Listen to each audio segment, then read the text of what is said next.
Hello and welcome to Books to Read. D is for Diaries. I'm planning to present 10 of the world's greatest diarists in date order.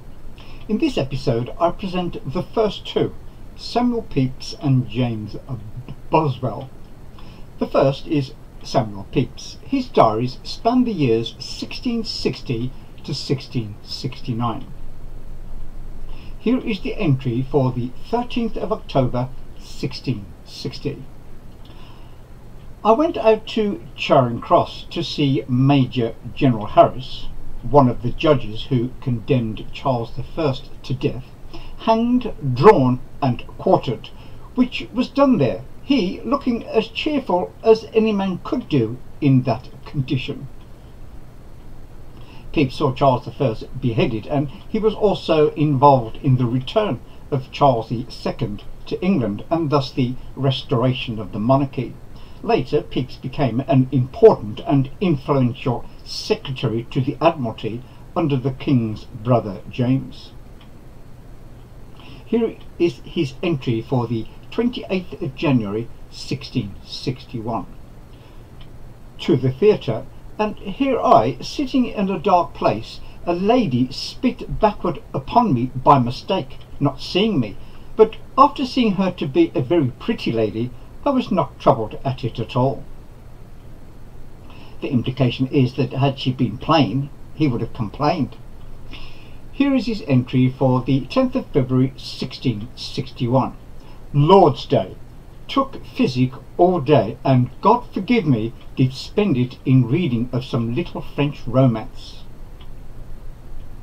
It wasn't the reading of the little French romance that troubled Pepys's conscience, but that he was doing it on the Lord's Day.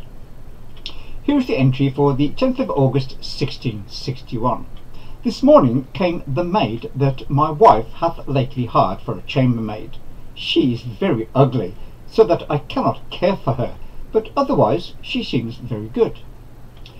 Mrs. Pepys is very wise, knowing her husband's propensities to flirt with the pretty maids, decides to hire an ugly one. Here is the entry for the 25th of September 1661. Much against my nature and will, yet such is the power of the devil over me, I could not refuse it. To the theatre and saw The Merry Wives of Windsor. Ill done.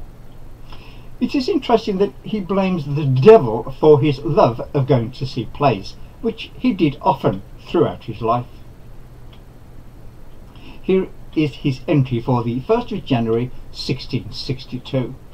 Waking this morning out of my sleep on a sudden, I did with my elbow hit my wife a great blow over her face and nose, which waked her with pain, at which I was sorry, and to sleep again.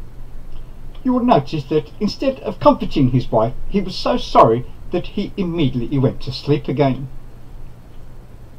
Here is a troubling entry for the 19th of February 1665.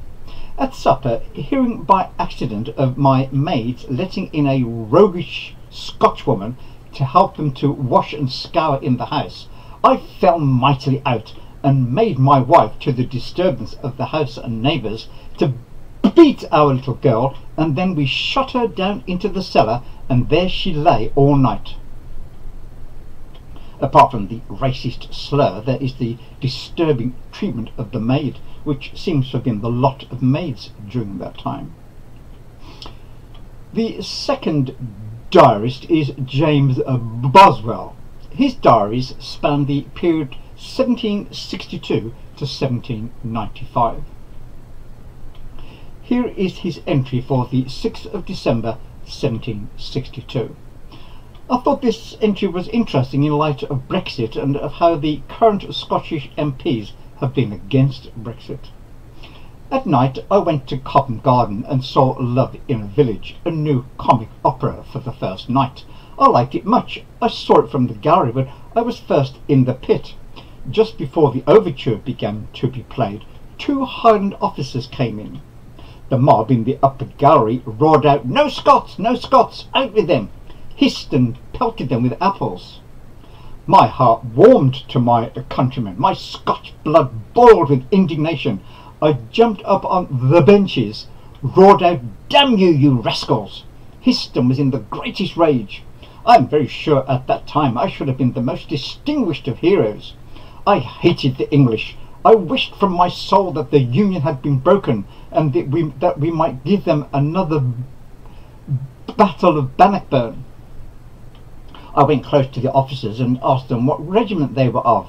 They told me Lord John Murray's, and that they would just come from the Havana. "And this," said they, "is the thanks we get, to be hissed when we come home." If it was French, what could they do worse? I love that closing question of Boswell's. Here is his entry for the 1st of January 1763. Louisa is an actress who had made a promise a week previously. I went to Louisa at 1. "Madam, I've been thinking seriously." "Well, sir, I hope you are of my way of thinking." "I hope, madam, you are of mine. I have considered this matter most seriously. The week has now elapsed, and I hope you will not be so cruel as to keep me in misery." I then began to take some liberties. "Nay, sir, now, but do consider." "Ah, madam, nay, but you are an encroaching creature." Upon this I advanced to the greatest freedom by a sweet elevation of the charming petticoat. "Good heavens, sir! Madam, I cannot help it. I adore you. Do you like me?" She answered with a warm kiss, and pressing me to her bosom, sighed, "Oh, Mr. Boswell!" "But, my dear madam, permit me, I beseech you." "Lord, sir, the people may come in." "How then can I be happy? What time? Do tell me." "Why, sir, on Sunday afternoon my landlady, of whom I'm most afraid, goes to church, so you may come here a little after 3. Madam, I thank you 1,000 times. Here is his entry for the 23rd of September 1773. He and Dr. Johnson were touring the Western Isles and Hebrides. As we sailed along, Dr. Johnson got into one of his fits of railing at the Scots. He owned that they had been a very learned nation for 100 years, from about 1550 to 1650, but that they afforded the only instance of a people among whom the arts of civil life did not advance in proportion with learning, that they had hardly any trade, any money, or any elegance before the Union, that it was strange that with all the advantages possessed by other nations, they had not any of the conveniences and embellishments which are the fruit of industry, till they came in contact with a civilized people.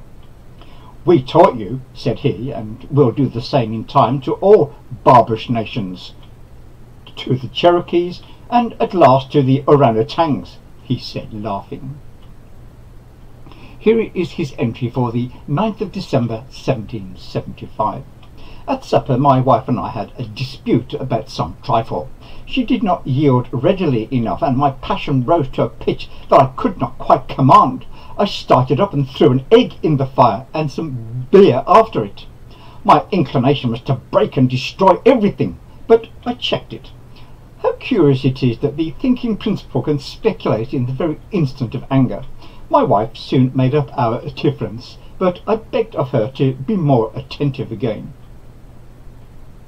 Here is his entry for the 7th of April 1779.